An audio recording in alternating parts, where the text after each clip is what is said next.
Yoi guys, Osewaseo semuanya, kembali lagi bersama Jonen Budi Imnida. Kali ini kita akan membahas salah satu serial drama Korea Netflix yang berjudul Squid Game. Mungkin beberapa dari kamu mengira kalau ini mirip sama serial Money Heist ya, karena punya style dan warna jaket yang sama. Tapi keseruan drama Squid Game ini nggak kalah kok sama Money Heist ya, jadi tenang aja guys. Drama ini banyak dinanti oleh para penggemar karena menampilkan kita adegan-adegan gore atau sadis yang bisa kita lihat melalui trailernya kemarin. Sehingga serial ini tidak cukup untuk mendapat rating remaja bimbingan orang tua saja, tapi harus dikasih rating 18+ atau dewasa berkat aksi bunuh-bunuhan tersebut. Nah, sebelum kita bahas lebih lanjut soal drama ini, perlu diperhatikan bahwa video ini penuh dengan spoiler atau bocoran cerita. Jadi buat kamu yang masih belum nonton drama ini, linknya ada di deskripsi ya. Oke, tanpa banyak berbasa-basi di depan, langsung aja kita mulai. Ini dia drama Squid Game, Gajah.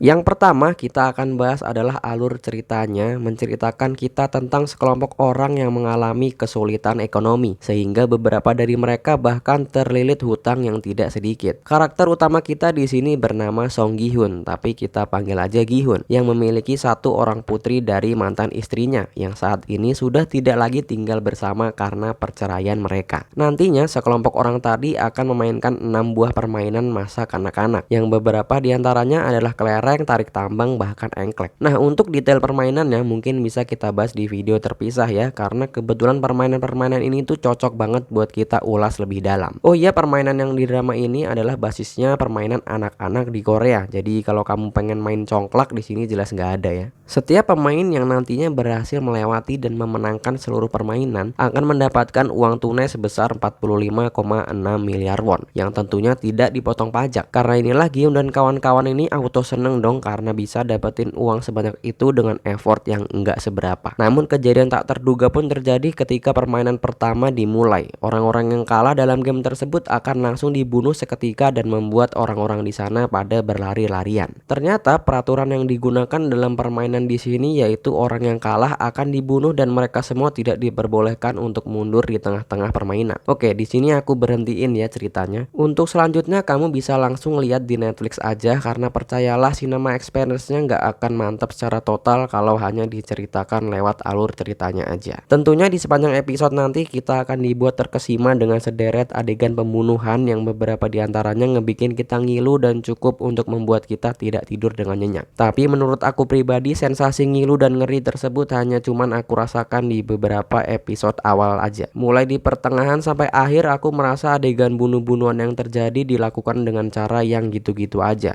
sehingga tergolong repetitif. Karena faktor inilah yang ngebuat aku sekeluarga tiba-tiba menguap di tengah-tengah adegan gore yang terjadi, karena si para panitia ini yang gak terlalu kreatif dalam membunuh kontestan yang kalah, yaitu dengan cara ditembak doang. Itu pun ditembaknya kalau bukan di kepala ya di dada, udah gitu doang. Mungkin buat next season ya, kalau ada mungkin para panitia ini bisa dipersenjatai dengan katana atau gergaji mesin biar sensasi gore-nya itu lebih dapat lagi dan gak terkesan repetitif. Kemudian kita akan mencermati di bagian pendalaman karakter.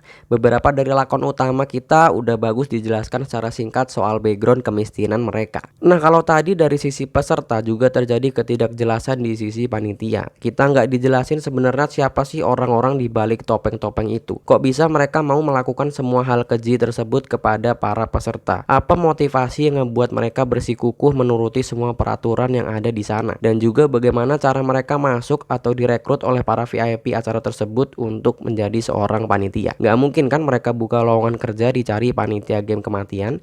Nggak usah good looking, nggak apa-apa karena nanti pakai topeng juga. Wadaw. Itu sih yang menurut aku masih agak ngeganjel dalam pendalaman karakternya. Tapi secara overall drama dengan durasi 9 episode ini udah cukup oke lah dalam menceritakan background karakternya. Toh hal-hal itu juga nggak terlalu ganggu lah buat ngebangun alur ceritanya. Nah, tapi dibalik kekurangan yang udah aku sampaikan tadi, kekuatan atau poin plus drama ini tuh bukan cuma di adegan gore atau sadisnya aja, tetapi di drama ini juga menampilkan kita beberapa scene yang bisa ngebikin kita meneteskan air mata. Jadi selain ketegangan yang terus diberikan, di sela-sela itu juga disisipkan beberapa adegan yang menyentuh relung jiwa kita. Seperti contoh beberapa karakter yang ingin mencoba survive di tengah-tengah permainan. Ada juga yang merupakan pasangan suami istri yang terpaksa harus memilih salah satu di antara mereka yang harus hidup. Ada juga beberapa pengorbanan yang diberikan oleh para kontestan yang merelakan dirinya harus terbunuh untuk membiarkan rekan setimnya selamat. Ada banyak sebenarnya poin-poin menyedihkan yang tersaji di drama ini. Namun kalau aku ceritakan nanti akan muncul potensi spoiler dan membuat kalian yang belum nonton jadi ngerasa nggak nyaman. Nah, di sisi lain, selain menampilkan adegan keji dan tragis yang menimpa para kontestan, tapi melalui rentetan permainan ini kita juga disuguhkan beberapa poin kehidupan yang bisa menjadi bahan introspeksi diri. Walaupun pesan-pesan itu disampaikan secara tersirat melalui kenangan-kenangan dari para karakter, namun itu sudah cukup memberikan kita pencerahan dan motivasi untuk terus berusaha yang terbaik di masa depan kelak. Nah, di sini juga disampaikan pesan bahwa uang itu bukanlah segalanya. Percuma jika kita hidup dengan uang yang berlimpah, bisa beli ini itu, bisa makan di restoran foya-foya, namun tidak ada keluarga tercinta yang seharusnya ikut menemani kita untuk menikmati uang tersebut. Maka dari itu, mumpung masih ada orang tua atau keluarga, yuk kita foya-foya bareng.